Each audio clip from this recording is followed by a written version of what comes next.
Hello friends, welcome to Vicky's Kitchen.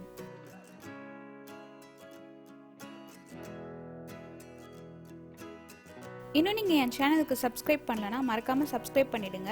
பக்கத்துல இருக்க bell ஐகானை கிளிக் பண்ண மறந்துடாதீங்க. இன்னைக்கு நம்ம வெறும் 3 பொருள் வச்சு அதுவும் ஃப்ரையிங் பேன்ல ஓரியோ கேக் எப்படி சிம்பிளா செய்யறதுன்னு பார்க்கலாம் வாங்க. இதுக்கு நான் ஒரு பாக்கெட் ஓரியோ பிஸ்கட் எடுத்துர்க்கேன். இது வந்து சாக்கோ ஃப்ளேவர். நீங்க எது வேணாலும் எடுத்துக்கோங்க. இதுல இருந்து பிஸ்கட்ஸ் தனியா, க்ரீம் தனியா எடுத்துக்கலாம்.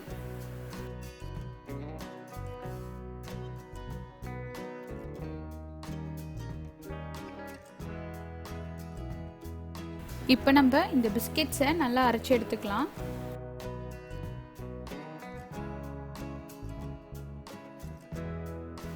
இப்போ இது கூட நம்ம 1 கப் திக்கான பால் சேர்த்துக்கலாம். இதை நல்லா அரைச்சு எடுத்துக்கோங்க. இப்போ இதை ஒரு பவுல்ல ட்ரான்ஸ்ஃபர் பண்ணிடலாம். 1 டீஸ்பூன் பேக்கிங் பவுடர். இப்போ இதை நல்லா மிக்ஸ் பண்ணி விட்டுக்கோங்க. அவ்வளோதான், நம்மளுடைய கேக் பேட்டர் ரெடி. ஒரு தவாவை 10 நிமிஷத்துக்கு ஹை ஃப்ளேமில் வச்சு ப்ரீஹீட் பண்ணிக்கோங்க. ஒரு பேனில் ஆயில் க்ரீஸ் பண்ணி வச்சுருக்கேன். இப்போ இதை அதுக்கு மேலே வச்சிடலாம். நம்ம ரெடி பண்ணி வச்சுருக்க கேக் பேட்டரை இதில் ஊற்றிடுங்க.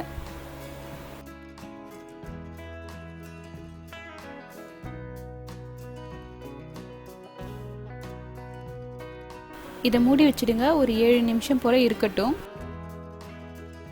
இப்போ 7 நிமிஷம் ஆயிடுச்சு. இது போல் ஹோல்ஸ் இருக்கிறதுனால ஒன்றும் ப்ராப்ளம் இல்லை. அது வேப்பர் ஆகிற தண்ணி படுறதுனாலையும் ப்ளஸ் ஏர் பபிள்ஸ் இருக்கிறதுனாலையும் வர்றது தான். நம்ம மேலே க்ரீம் தான் அப்ளை பண்ண போகிறோம்.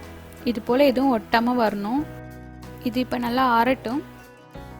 இப்போ நம்ம க்ரீம் ரெடி பண்ணிடலாம். இந்த க்ரீமை நல்லா இப்படி அமுக்கி விட்டுக்கோங்க.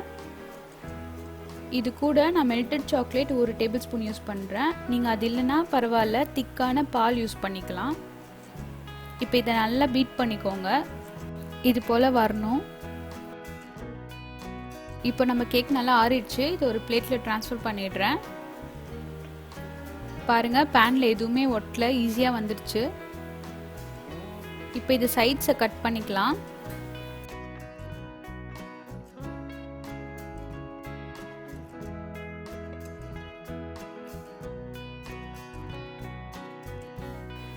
இப்போ இதை ஸ்கொயர்ஸாக கட் பண்ணிக்கலாம்.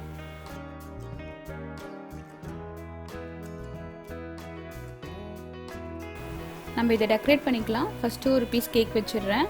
மேலே க்ரீம் அப்ளை பண்ணிக்கலாம். அதுக்கு மேலே இன்னொரு கேக், அப்புறம் க்ரீம், அதுக்கு மேலே இன்னொரு பீஸ் கேக், இதுக்கு மேலேயும் க்ரீம் அப்ளை பண்ணிக்கலாம். அதே போல் கேக், கடைசியாக மேலே க்ரீம். மேலே கொஞ்சமாக ஓரியோ பிஸ்கெட்ஸ் தூவிடுறேன்.